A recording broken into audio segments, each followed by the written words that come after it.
السلام علیکم ورحمۃ اللہ وبرکاتہ۔ کیسے ہیں سب لوگ؟ الحمدللہ، چلیے اللہ کا شکر ہے۔ ایسا لگ رہا ہے کہ سب لوگ دھان کاٹنے گئے ہیں لوگ کھیت میں۔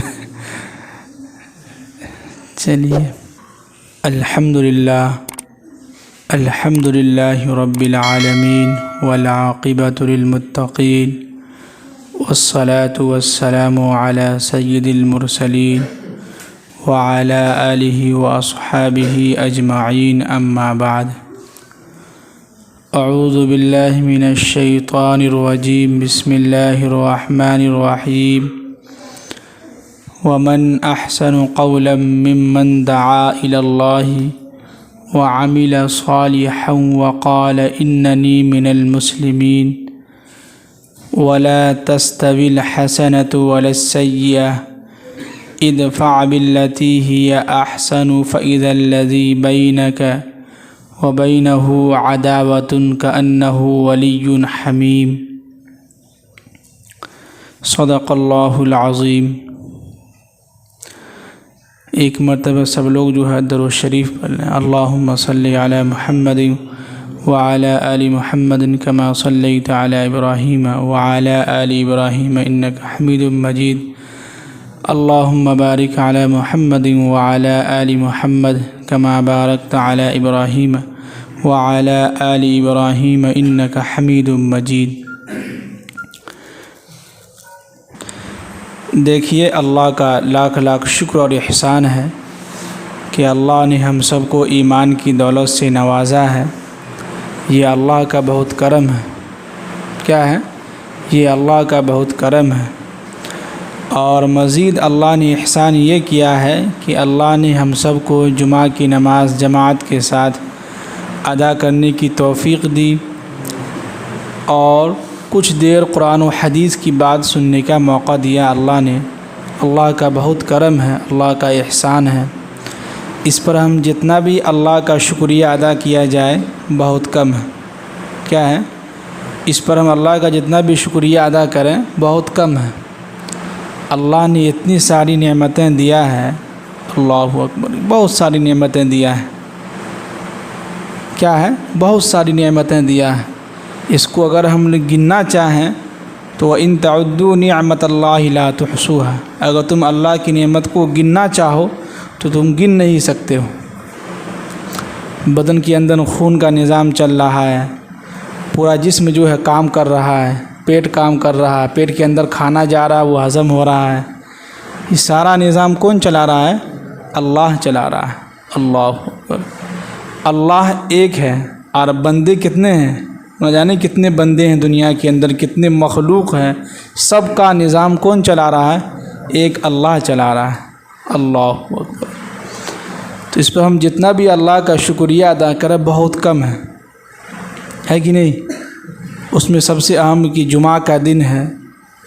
جمعہ کے دن کے بارے میں آتا ہے کہ اگر کوئی شخص جمعہ کے دن درود شریف خوب کثرت سے ذکر کرتا ہے، درود شریف وہی جو ہم نماز میں اس کا ہی کرتے ہیں، تحیات کے بعد جو ہے وہی درود شریف اگر ہم جمعہ کے دن کم سے کم 10 مرتبہ ذکر کر لیتے ہیں اس کا، تو اللہ اکبر، ایک مرتبہ ذکر کرنے سے اس پر 10 رحمتیں نازل ہوتی ہے۔ اگر کوئی شخص 10 مرتبہ درود شریف کا ذکر کر لے تو 10 کو 10 سے ضرب دے دیجئے، بہت زیادہ ہو جائیں گے۔ تو لیکن کیا ہے کہ اس دل کے اندر یقین کا ہونا، بھروسہ ہونا، یہ بہت ضروری ہے۔ کیا ہے؟ کل پرسوں کتاب کا مطالعہ کر رہے تھے، اس میں ایک مضمون آیا تھا متقی لوگ کون ہیں؟ متقی، پرہیزگار، جو لوگ گناہوں سے بچتے ہیں اور نیک کام کرتے ہیں اس کو متقی کہتے ہیں، پرہیزگار کہتے ہیں۔ تو متقی کا تذکرہ پورے قرآن میں 242 مرتبہ آیا ہے۔ کتنے؟ 242، 2 4 2، کتنے ہو گئے؟ 242 مرتبہ متقی کا تذکرہ آیا ہے، پرہیزگار لوگوں کا تذکرہ آیا ہے۔ اور متقی اس کو کہتے ہیں جو لوگ حرام چیزوں سے بچتا ہو اور حلال چیزوں پر صبر کرتا ہو، قناعت حاصل کرتا ہو، گناہ والا جتنا بھی کام ہے اس سے بچتا ہو اور بچنے کی کوشش کرتا ہو، ایسے شخص کو متقی کہتے ہیں، پرہیزگار کہتے ہیں، ہے کہ نہیں؟ اب دنیا کے اندر انسان بہت سارے لوگ اکثر ایسے ہیں ماشاء اللہ نمازی ہیں، 5 وقت کے کیا ہیں، نمازی ہیں، چہرے پہ جو ہے نورانی جو ہے سفید داڑھی ہے، ماشاء اللہ اچھا خاصا جو ہے وقت لگتا ہے جماعت میں، لیکن ان کی کمائی اور ان کی آمدن اور نہ جانے کچھ ایسی چیزیں جو حرام طریقے سے اس کا چل رہا ہو، نہ چاہ کے بھی انسان اس میں شامل ہو جاتا ہے کہ نہیں؟ سودی کاروبار کر رہے ہیں، کوئی لے رہا ہے تو کوئی دے رہا ہے، کوئی سودی پر پیسہ قرض دے رہا ہے کسی کو، کوئی جو ہے قرض لے رہا ہے سودی پر۔ تو انسان کی زندگی میں مصیبت کا آنا ایک ایسے ہی ہے، سودی کاروبار کا ہونا یہ بالکل حرام ہے۔ کیا ہے؟ یہ بالکل حرام ہے، اس سے ہمیں بچنا چاہیے۔ لوگ کہتے ہیں کہ مجبوری کی حالت میں، تو ہم سے زیادہ مجبور صحابہ کرام تھے۔ حضرت ابو ہریرہ رضی اللہ تعالی عنہ صحابی رسول ہیں، سب سے زیادہ حدیث وہی بیان کیے ہیں۔ صحابی میں سب سے زیادہ جو حدیث اللہ کے نبی سے سنے ہیں حضرت ابو ہریرہ ہیں۔ بھوک کی وجہ سے جو ہے پیٹ کو نیچے داب کے سوئے رہتے تھے، تل ملاتے تھے، کانپتے تھے، تو لوگ سمجھتے تھے کہ جو ہے اس کو بیماری آ گیا، لیکن نہیں، بھوک کی وجہ سے، لیکن پھر بھی اصحاب صفا میں بیٹھے رہتے تھے، سیکھتے تھے اللہ کے نبی صلی اللہ علیہ وسلم سے۔ تو بتائیے کیا حضرت ابو ہریرہ کے لیے جائز نہیں تھا؟ وہ سودی لے سکتے تھے، کسی سے قرض لے سکتے تھے سودی کی بنا پر، لیکن نہیں لیا انہوں نے۔ تو کون سی مجبوری ہماری ایسی آ گئی ہے جو ہمیں بغیر سود کا کام نہیں چل رہا ہے؟ کون سا ایسا کاروبار ہے جو بغیر سود کا کام نہیں چل رہا ہے؟ آج بھی اللہ کا شکر ہے دنیا کے اندر ایسے نیک لوگ ہیں جو بغیر سودی کاروبار کا اور بغیر جو سمجھیے کہ جھوٹ بےایمانی سے اپنا کاروبار اچھے طریقے سے کاروبار کر رہا ہے، اور اللہ ان کو خوب ترقی دے رہا ہے۔ آج بھی دنیا کے اندر ایسے لوگ موجود ہیں، اور انہی لوگوں کی وجہ سے اللہ نے یہ دنیا قائم رکھا ہے۔ کیا ہے؟ انہی چند لوگوں کی وجہ سے جو سمجھیے کہ نیک صالح لوگ ہیں، متقی لوگ ہیں، پرہیزگار لوگ ہیں، انہی لوگوں کی وجہ سے اس دنیا کو اللہ نے بچا کر رکھا ہے۔ اور یہ جو مدارس ہے، دینی مدارس، یہ سمجھیے کہ دین کا قلعہ ہے۔ پچھلے دنوں امارت شریعہ سے جو اخبار آتا ہے نقیب، اس میں ایک مطالعہ اس میں لکھا ہوا تھا کہ مسلمانوں نے ہندوستان کو کیا دیا۔ اس کا ایک ہیڈنگ تھا کہ مسلمانوں نے ہندوستان کو کیا دیا۔ بہت اچھا مضمون اس میں لکھا ہوا تھا کہ جب ہندوستان کے اندر سمجھیے کہ انگریز پوری طریقے سے غلبہ آ گیا تھا، انگریزوں کی حکومت آ گئی تھی، اور اس وقت میں دین کے مسائل جاننے والے، دین کا جو ہے سمجھیے کہ اس کا ختم ہونے کا تھا، لوگوں کی زندگی سے دین ختم ہو رہا تھا، لوگ بے دینی کی طرف جا رہا تھا۔ ایسے وقت میں حضرت مولانا قاسم نانوتوی رحمۃ اللہ علیہ، حضرت مولانا اشرف علی تھانوی رحمۃ اللہ علیہ، حضرت مولانا حسرت موہانی رحمۃ اللہ علیہ، بہت سارے علماء کرام بیٹھے، میٹنگ کیے، مشورہ کیے کہ کیا کیا جائے، اس دین کو لوگوں کی زندگی کے اندر کیسے باقی رکھا جائے، اس ہندوستان کے اندر دین کو کیسے باقی رکھا جائے، مسلمان کیسے دین پر قائم رہیں۔ ان لوگوں نے مشورہ کیا بیٹھ کے، اور اس مشورے میں یہ بات پاس ہوئی کہ جو ہے جگہ جگہ مدارس کا جال بچھایا جائے، مدرسے قائم کیا جائے جگہ جگہ پر، اور اس مدرسے سے علماء کرام عالم بن کے نکلیں گے، وہی لوگوں کو دعوت دیں گے اور دین کی حفاظت کریں گے۔ تو اللہ کا شکر ہے کہ آج پورے ہندوستان میں لاکھوں کی تعداد میں مدارس ہیں، اور اس مدارس کی وجہ سے ہم اور آپ اس ہندوستان کے اندر سکون کی زندگی گزار رہے ہیں۔ یہ اللہ کا کرم ہے۔ کیا ہے؟ اللہ کا کرم ہے۔ اس لیے جو بھی مدارس والے آپ کے پاس چندہ کے لیے آئے، تو جو کچھ بھی آپ سے ہو سکے بغیر بولے 5 روپیے 10 روپیے 50 روپیے جو بھی آپ سے ہو سکے وہ آپ ان کو دے دیں، ہاتھ میں دے دیں کہ لیجیے ہمارے پاس اتنا ہی ہے، ہمارے پاس اتنی حیثیت ہے، اس کے مطابق ہم آپ کو دے رہے ہیں۔ ان کے سامنے ادھر ادھر کی باتیں نہ کریں، غلط بات نہ بولیں، ان کو طعنہ نہ دیں، ان کو جو ہے غلط بات نہ کہیں۔ اس طرح کی باتیں کرنے سے آپ کو کیا ملے گا؟ بلکہ الٹا آپ کو گناہ ملے گا کہ آپ دینی مدارس کو آپ جو ہے نشانہ بنا رہے ہیں، اس کو آپ گالی دے رہے ہیں، اس کو آپ برا بھلا کہہ رہے ہیں۔ کیا ہے؟ اس کو آپ برا بھلا کہہ رہے ہیں۔ یہ بالکل غلط ہے۔ کیا ہے؟ یہ بالکل غلط ہے۔ اسی دینی مدارس کی وجہ سے اس ہندوستان کے اندر دین باقی ہے۔ اللہ کا شکر ہے آج بھی لوگ دین کے بارے میں کچھ باتیں جانتے ہیں۔ آج بھی کچھ لوگ ایسے ہیں جن کے سروں پر ٹوپی ہے۔ آج بھی کچھ لوگ ایسے ہیں جن کے چہرے پہ جو نورانی چمکتا ہوا چہرے پہ داڑھی ہے۔ یہ اللہ کا کرم ہے۔ اسی دین کی وجہ سے، اسی مدارس کی وجہ سے۔ اگر یہ مدارس ختم ہو جائے، آپ کے سامنے نمونہ سامنے ہی ہے۔ اس سے 10-20 سال پہلے آپ کے علاقے میں کوئی مدارس نہیں تھا 20-30 سال پہلے کی بات کر رہا، جیسے ہم نے لوگوں سے سنا ہے۔ کوئی مدارس نہیں تھا اس وقت، کوئی دین تھا؟ کچھ بھی علم نالج نہیں تھا۔ اکثر آدمی شرک میں مبتلا تھا۔ لیکن جیسے جیسے مدارس کھلتے گئے ویسے ویسے دین یعنی بے دینی ختم ہوتی چلی گئی اور دین آتا چلا گیا۔ ہوا کہ نہیں؟ ایسا ہوا ہے نا؟ اگر ہوا ہے تو ہاں بولیے، ہوا ہے کہ نہیں؟ تب بتائیے کتنا فائدہ ہوا۔ اگر یہی مدارس اگر نہ کھلتا اور وہ مدارس نہ چلتا تو اتنی بے دینی ختم ہوتی اور بے دینی پھیل جاتی۔ لیکن اللہ کا شکر ہے کہ مدارس کے کھلنے کی وجہ سے علاقے میں پورے سمجھیے خطے میں جو ہے سمجھیے کہ دین پھیلا ہے۔ اور ہر گھر میں نہیں تو کم سے کم 1-2 بستی میں 1-2 حافظ کرام ضرور ملتا ہے، حفاظ کرام عالم دین ضرور مل جاتا ہے۔ تو ایک زمانہ تھا کہ لوگ ڈھونڈتے تھے عالم کو۔ لوگ کیا ہے کئی دور تک جا کے ڈھونڈتے تھے کہ فلاں گاؤں میں کوئی عالم ہے کہ نہیں ہے، اور ان کو اگر ہوتا تھا تو ان کو بہت محبت و پیار سے لاتے تھے لوگ کہ چلیے ہمارے یہاں یہ کام ہو گیا، یہ حادثہ ہو گیا، جنازے کی نماز کے لیے چلیے وہاں پہ کوئی نہیں ہے، لوگ ان کو بلاتے تھے۔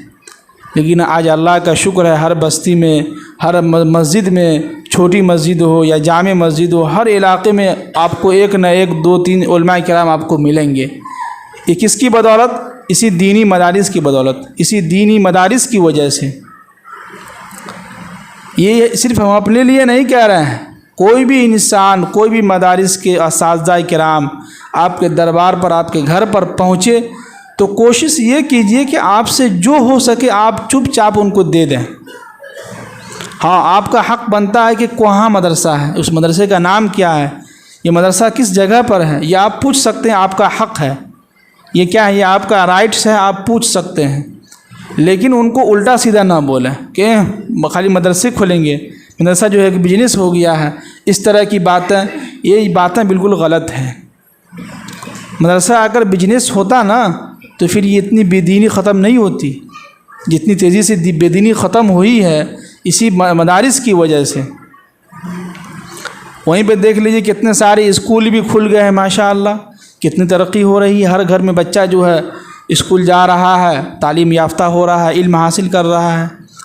لیکن یہاں پر ایک پوائنٹ کی بات جو ہم آپ کو بتلانے جا رہے ہیں وہ یہ کہ دینی تعلیم اپنے بچوں کو ضرور دلوائیں، بالکل بے شک دلوائیں۔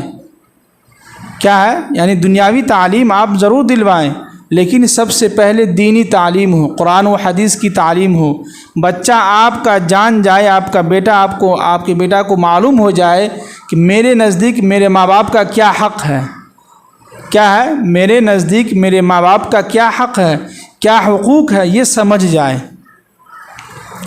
اس لیے کسی کہنے والوں نے کہا ہے کہ نافرمان آج کا بیٹا جو ہے کل باپ جو ہے وہ بنے گا تو پریشان باپ بنے گا۔ کیا مطلب؟ کہ یہ تالی جو بجتی ہے نا، دونوں ہاتھوں سے تالی بجتی ہے۔ آپ کے ساتھ اگر بیٹا کر رہا ہے، آپ کے ساتھ نافرمانی کر رہا ہے، اس کا مطلب ہے کہ آپ بھی اپنے باپ کے نافرمان تھے۔ یہ ہم نہیں، قرآن کہہ رہا ہے۔ قرآن و حدیث کا آپ مطالعہ کیجئے کسی اچھے عالم دین سے پوچھیے، وہ یہی کہیں گے کہ جیسا کرنی ویسا بھرنی۔ آج اگر آپ کا بیٹا آپ کے ساتھ نافرمانی کر رہا ہے اور آپ کے ساتھ بدتمیزی کر رہا ہے اور آپ سے صحیح طریقے سے بات نہیں کر رہا ہے، تو آپ بھی اپنے ابا سے اسی طرح بات کرتے رہے ہیں، آپ بھی اپنے باپ کے نافرمان رہے ہوں گے، اس کی سزا آپ کو آج مل رہا ہے۔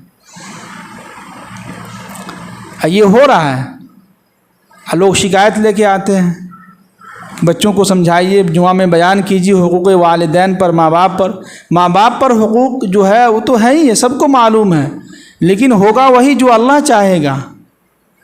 کل آپ نے اپنے باپ کے ساتھ نافرمانی کی تھی، تو آج آپ سوچ رہے ہیں کہ ہمارے ساتھ بیٹا ہمارے ساتھ فرما برداری کرے گا؟ نہ، ایسا نہیں ہو سکتا ہے، ہرگز ایسا نہیں ہو سکتا ہے۔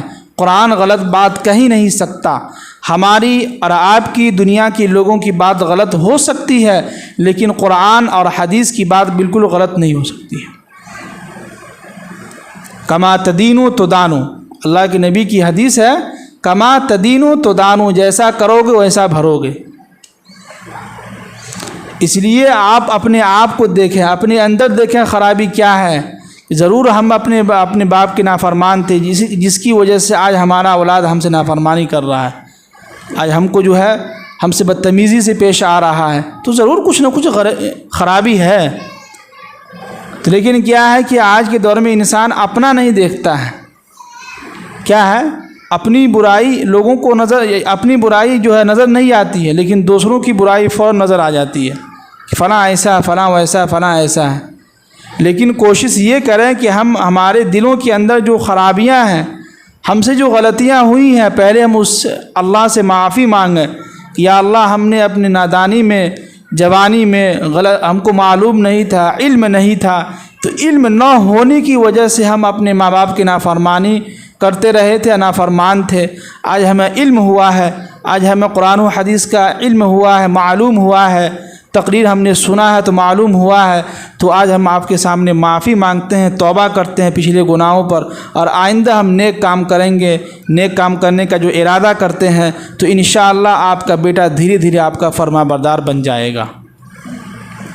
تو پہلے ہمیں پچھلے گناہوں پر معافی مانگنا ہوگا۔ کیا ہے؟ پچھلے گناہوں پر ہمیں معافی مانگنا ہوگا، توبہ کرنا ہوگا اللہ کے سامنے۔ بغیر توبہ کے کام نہیں چلے گا۔ جب تک ہم اللہ سے معافی نہیں مانگیں گے، اس وقت تک ہمیں معافی نہیں ملے گی، ہے کہ نہیں؟ جیسے اگر کسی سے غلطی ہو جائے یا آپ سے غلطی ہو جائے، تو کیا آپ ان سے غلطی کی معافی مانگتے ہیں کہ نہیں؟ مانگتے ہیں، کہتے ہیں کہ دیکھیے ہم سے غلطی ہو گئی، تب جا کے معافی ملتی ہے۔ اسی طرح نیک کام میں بھی اگر کچھ گناہ ہو جائے، کچھ غلطی ہو جائے، تو فوراً آپ اللہ سے معافی مانگیں۔ بغیر معافی مانگے کیسے معافی ملے گی، ہے کہ نہیں؟ تو لہٰذا اس چیز پر ہم اور آپ غور کریں۔ اور آج جو ہمارا ٹاپک اسی پر ہے کہ وَمَنْ أَحْسَنُ قَوْلًا مِّمَّنْ دَعَا إِلَى اللَّهِ وَعَمِلَ صَالِحًا وَقَالَ إِنَّنِي مِنَ الْمُسْلِمِينَ، کہ اس شخص کی بات سب سے اچھی کون سی ہو سکتی ہے جو لوگوں کو اللہ کی طرف بلائے۔ کس کی طرف؟ جو لوگوں کو اللہ کی طرف بلائے، اس شخص کی سب سے بہتر اور سب سے اچھی بات ہے وہ کیا ہے؟ سب سے اچھی اور سب سے بہتر بات ہے۔ محفوظ ایک گلاس پانی لے آؤ۔ آپ لوگوں کو بات سمجھ میں آ رہی کہ نہیں؟ جو لوگ سو رہے ہیں ان کو جگا دیجیے، بہت گہری نیند آ رہی ہے، جگا دیجیے ان کو، جگا دیجیے، نہیں تو جا کے وضو بنا لیجیے۔ تو قرآن میں اللہ تعالیٰ نے 24ویں پارے کے اندر سورہ حامیم السجدہ میں یہ فرمایا ہے کہ وَمَنْ أَحْسَنُ قَوْلًا مِّمَّنْ دَعَا إِلَى اللَّهِ، کہ اس شخص کی سب سے بہتر، سب سے اچھی بات ہے جو لوگوں کو اللہ کی طرف بلائے۔ کس کی طرف؟ اللہ کی طرف بلائے۔ اب یہاں پر یاد رکھیے گا کہ دعا کے معنی آتے ہیں لوگوں کو بلانا، ایک اللہ کی طرف دعوت دینا۔ اسی کو مولانا الیاس صاحب نے ایک جو ہے ترتیب دیا ہے، وہ یہ ہے کہ جماعت کی شکل۔ لوگ کہتے ہیں کہ کہاں سے ہے یہ کہ جماعت کا کام، یہ تبلیغ والا کام؟ یہ قرآن یہاں صاف صاف کہہ رہا ہے۔ کیا ہے؟ قرآن یہاں صاف صاف کہہ رہا ہے کہ وَمَنْ أَحْسَنُ اس شخص سے سب سے اچھی بات کس کی ہو سکتی ہے جو لوگوں کو اللہ کی طرف بلائے؟ تب کیا کیا جائے؟ اس قرآن کی آیت کو نکال دیا جائے ہے؟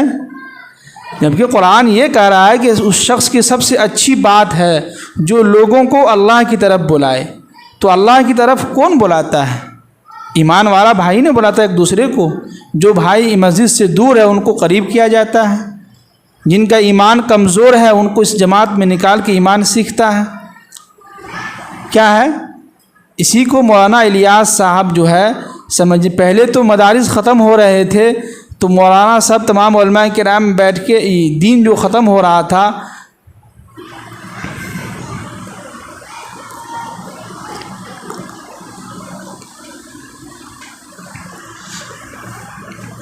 تو دین کو باقی رکھنے کے لیے علماء کرام نے یہ سوچا کہ دینی مدارس کا جال بچھایا جائے۔ اب اس کے بعد مولانا الیاس صاحب رحمۃ اللہ علیہ دیکھے کہ لوگ تو بہت بے دین ہیں، جو لوگ بہت زیادہ عمر کے ہو گئے وہ تو مدرسہ جا نہیں سکتے ہیں، جا سکتے ہیں؟ جو لوگ زیادہ عمر کے ہو گئے، ہمارے نتنی صاحب مدرسہ جا سکتے ہیں، عمر زیادہ ہو گئی ہے، لیکن ان کو اب ایمان سیکھنا ہے، ان کو کلمہ نہیں آ رہا ہے۔ ایک بات مان لیجیے، آتا ہے، ایسی بات نہیں آتا ہے تو لوگ کہیں کہ نتنی صاحب کو ایمان کلمہ نہیں آتا آتا ہے ان کو، لیکن ایک بات کہہ رہے ہیں، مان لیجیے، ماننے میں کیا جا رہا ہے کہ اگر مان لیجیے ان کو اگر کلمہ نہ آتا ہو، اب یہ کہاں سیکھیں گے؟ مکتب میں آئیں گے کہ مدرسہ جائیں گے؟ ایک ہی راستہ ہے کہ وہ اللہ کے راستے میں آپ نکلیے۔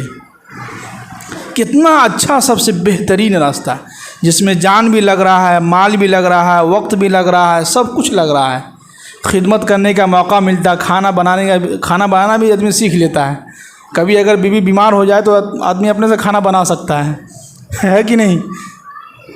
تو اللہ تعالیٰ نے قرآن پاک کے اندر، اور یہ آیت میں سمجھتا ہوں کہ 500 مرتبہ قرآن نے اس کا بیان کیا ہے کہ وَمَنْ أَحْسَنُ قَوْلًا مِّمَّنْ دَعَا إِلَى اللَّهِ، یعنی دعا کا لفظ قرآن نے کئی جگہ استعمال کیا ہے۔ جو لوگ لوگوں کو اللہ کی طرف بلاتا ہو اس شخص کی بات سب سے بہتر، سب سے اچھی بات ہے۔ اب اگر کوئی یہ کہے کہ نہیں یہ کام جو ہے بہت بھاری ہے کہ نہیں، 3 دن جماعت میں نکلنا کتنا مشکل کام ہے۔ 3 دن کی اگر جماعت نکالنی ہو تو 1 ہفتہ لگتا ہے لگتا ہے کہ نہیں؟ 1 ہفتہ کتنا مشکل کام ہے، اور اس میں 3 دن کی جماعت میں نکل کے اور دوسرے بستی میں جانا، وہاں کی لوگوں کو دعوت دینا ایمان کی، اور ان سے بھی کچھ سیکھنا اور سکھانا کتنا ٹف کام ہے، کتنا بھاری کام ہے کہ نہیں؟ اسی کو بخاری کی حدیث ہے، حضرت معاذ بن جبل رضی اللہ تعالی عنہ، غالباً صحابی ہیں، ان کو اللہ کے نبی صلی اللہ علیہ وسلم جو ہے یمن کی طرف بھیجے ہیں امیر بنا کر کہ وہاں جاؤ، وہاں لوگوں کو کیا ہے، ایمان کی دعوت دو، لوگوں کو قرآن و حدیث کی باتیں بتلاؤ۔ جب لوگ ایمان میں داخل ہو جائے تو ان کو نماز کی جو ہے دعوت دو۔ پہلے کیا کہا؟ ایمان کی دعوت دو۔ جب ایمان میں داخل ہو جائے تو ان کو نماز کی دعوت دو، نماز قائم کرنے کے بارے میں بتلاؤ، نماز کی جو احادیث میں جو اس کے فضیلت ہے اس کے بارے میں بتلاؤ۔ پھر اس کے بعد بتایا کہ زکوٰۃ اس سے لو۔ سب سے پہلا کیا کیا؟ ایمان۔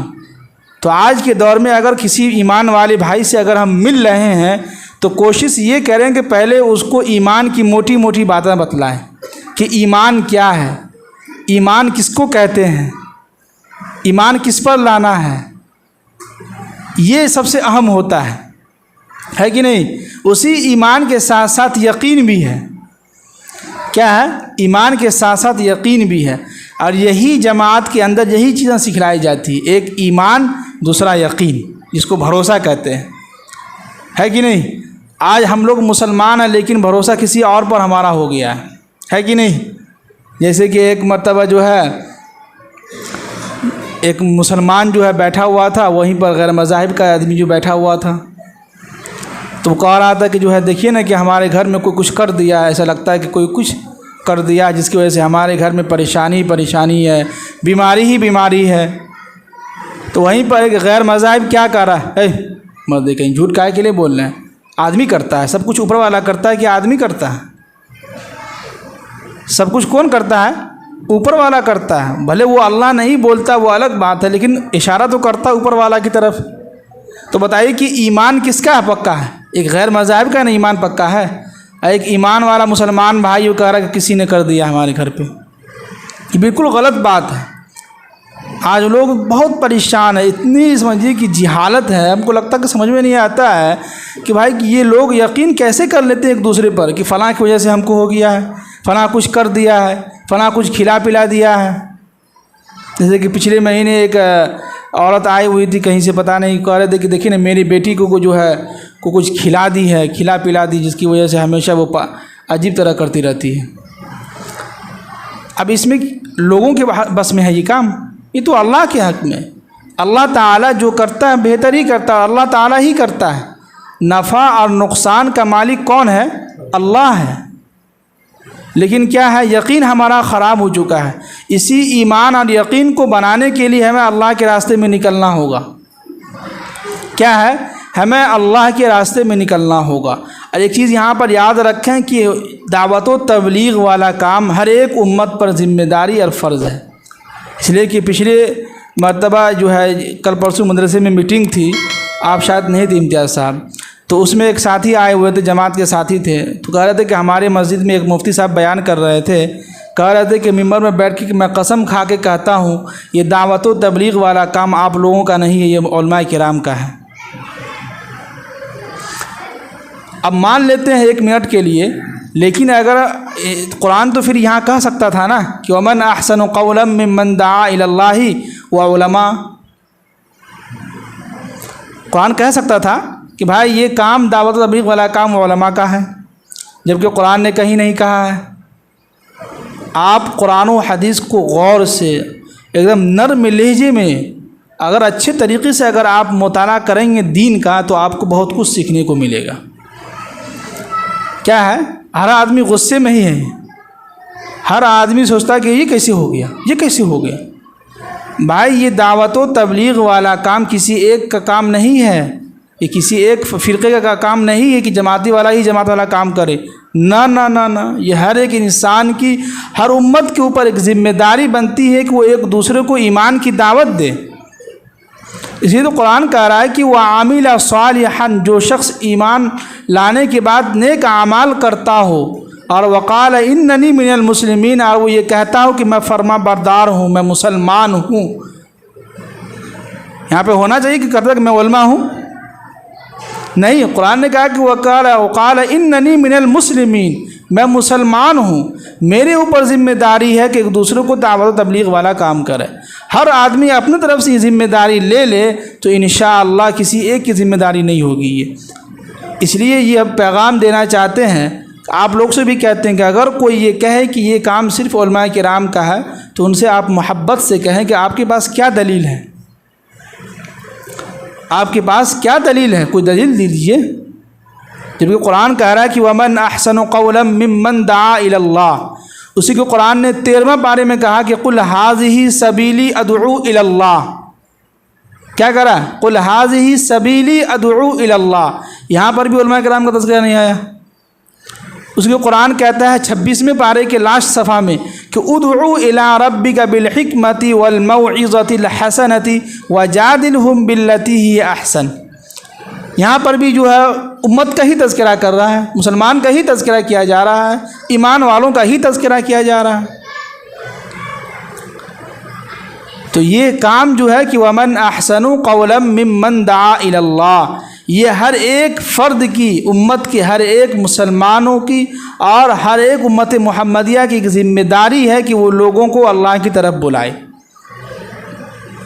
اور اس کا سب سے آسان طریقہ جو نکالا گیا ہے وہ یہ کہ پہلے آپ اپنے آپ کو، پہلے آپ خود سیکھیں، پہلے خود ایمان سیکھیں، پھر یقین بنائیں، اللہ پر بھروسہ رکھیں، پھر اسی کو دعوت و تبلیغ والا کام یعنی دوسروں کو دعوت بھی دیں۔ کیا مطلب کہ صرف اتنا نہیں ہے کہ ہم ایمان والے ہیں، کیا ہے، ہم ایمان والے ہیں، ہم نماز ادا کرتے، ہم صحیح ہیں، باقی ہمارا محلے کی جو دوست احباب ہے، جو ہمارے پڑوسی ہیں، وہ جو نماز ادا نہیں کر رہے، ان کا کیا ہوگا، ان کے ساتھ کیا ہونے والا ہے، اس کی بھی ہمیں فکر کرنی ہوگی۔ خاص طور سے وہ اہلیکم و اموالکم، اہل و اولاد، اہل و عیال جو ان کی فکر کرنی ہے۔ کیا ہے؟ خاص طور سے عورتوں کی، یہ جتنی بے دینی عورتوں کے اندر ہے، دیکھتے ہیں نا معاشرے میں، ہم بھی رہتے ہیں، گھومتے پھرتے ہیں، عورتوں کے اندر اتنی بے دینی، اس کا کیا کیا جائے؟ اور ان سب کا ذمہ دار آپ سب ہیں، سب لوگ جتنے بھی شوہر لوگ ہیں۔ کیا ہے؟ جو لوگ بھی بیوی کے شوہر ہیں وہ کیا ہیں؟ ذمہ دار ہیں سب کے سب۔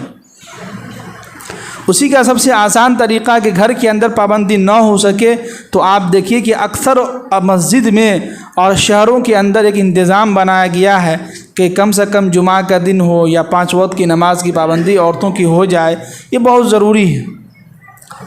اب جب کہتے ہیں کہ عورتیں مسجد میں آئیں گی تو فتنہ ہوگا، کیا ہوگا؟ باپ رے باپ، مسجد میں فتنہ ہوگا، یعنی کوئی جگہ بدنام کرنے کو نہیں ملی تو مسجد ہی ملا۔ آپ کی بیٹی بازار جا رہی تو وہاں فتنہ نہیں ہوگا، آپ کی بیوی بازار جا رہی وہاں فتنہ نہیں ہوگا، یہاں سے زیادہ وہاں خطرہ ہے۔ یہ تو مسجد ہے، اللہ کا گھر ہے، یہاں تو پاک صاف جگہ ہے بھائی، یہ تو اللہ کا گھر، یہاں کیسے فتنہ پیدا ہوگا؟ یہ ہمارے دماغ میں جو سوچ ہے نا، اس کو، یہ کانسیپٹ جو، اس کو بدلنا ہوگا ہمیں، نہیں تو کل قیامت کے دن آپ سب لوگ ذمہ دار ہوں گے، ہم نہیں ہوں گے۔ اس لیے کہ ہم جمعہ میں بیان کر دے رہا، ہم کہتے بھی ہیں، تفسیر قرآن جو ہوتا ہے اس میں بھی کبھی کبھی کہہ دیتے ہیں کہ آپ لوگ انتظام کیجئے، اللہ نے آپ کو جگہ دی ہے، وہ اتنی اچھی جگہ ہے، زمین آپ کے پاس ہے، اللہ نے دیا ہے، اگر چاہیں سب لوگ مل کے عورتوں کا انتظام کر سکتے ہیں۔ کیا ہے؟ عورتوں کا انتظام کر سکتے ہیں۔ باقی آپ کے دماغ میں یہ سوچ ہے کہ فتنہ ہوگا، اس کو نکال دیجئے، یہ غلط بات ہے۔ بازار جا رہی وہاں فتنہ نہیں ہوگا، سنیما ہال جا رہی وہاں فتنہ نہیں ہوگا، مارکیٹنگ کر رہے ہیں ایک دم کھلے عام، وہاں فتنہ نہیں ہوگا، لیکن مسجد پاک صاف گھر ہے، اللہ کا گھر ہے، اسی کو بدنام کرنے کے لیے ملے ہیں، اور کوئی جگہ نہیں ملی بدنام کرنے کے لیے۔ یہ بہت غلط بات ہے، بہت غلط سوچ ہے، اس کو بدلنا ہوگا ہم سب لوگوں کو۔ عورتوں کے اوپر، یعنی کہ جو بھی ہم لوگ ہیں، ہم لوگ تو یہاں بیٹھ کے سن لیتے ہیں، کیا ہے؟ ہم لوگ یہاں بیٹھ کے قرآن و حدیث کی بات سن لیتے ہیں تو اللہ کا شکر ہے کہ نماز کی پابندی ہو جاتی ہے، کبھی کبھی چھوٹ جاتی ہے، وہ الگ بات ہے، لیکن نماز معاف نہیں ہے۔ اس کا مطلب یہ نہیں ہے کہ امام صاحب کہہ رہے ہیں تو کبھی کبھی چھوٹ گئی تو کوئی بات نہیں، نماز معاف نہیں ہے، لیکن عورتوں کی بھی ہمیں فکر کرنی ہوگی سب لوگ، تو فکر کریں گے نا سب لوگ انشاءاللہ، کوشش کریں، فکر کریں تو انشاءاللہ چاہیں گے تو ہو سکتا ہے۔ اللہ نے آپ لوگوں کے پاس زمین دی ہے، جگہ بھی ہے اچھی خاصی، چاہیں گے تو پیچھے سے گیٹ بنا کے راستہ بنا سکتے ہیں، ہے کہ نہیں؟ تو آج کے بیان کا خلاصہ کلام یہی ہے کہ ہم اپنی زندگی کے اندر لوگوں کو سب سے پہلے ایک اللہ کی طرف بلائیں، پہلے ایمان کی دعوت دیں، اس کو بتلائیں کہ ایمان کیا ہے، ایمان کس کو کہتے ہیں، اور ایمان کس پر لانا ہے۔ یہ 3 چیزیں ہیں۔ سب سے پہلے کیا کرنا ہوگا؟ لوگوں کو اللہ کی طرف بلانا ہوگا، ایمان کی دعوت دینا ہوگا۔ اب جس کے دل کے اندر ایمان پیدا ہو جائے گا، اور جس کے دلوں کے اندر ایمان اور یقین پیدا ہو جائے گا، پھر آپ اس کو بتلائیں گے نماز کے بارے میں، زکوٰۃ کے بارے میں، اپنے جو کمائی دن بھر کے اس کے بارے میں بتلائیں۔ یہ ساری چیزیں ہیں، ہے کہ نہیں؟ تو ہم سب لوگ عمل کریں گے نا انشاءاللہ۔ اللہ تعالی ہم سب کو عمل کرنے کی توفیق دے۔ جو لوگ ادا نہیں کیے ہیں سنت ادا کر لیجیے، بیٹھے نہ رہیں۔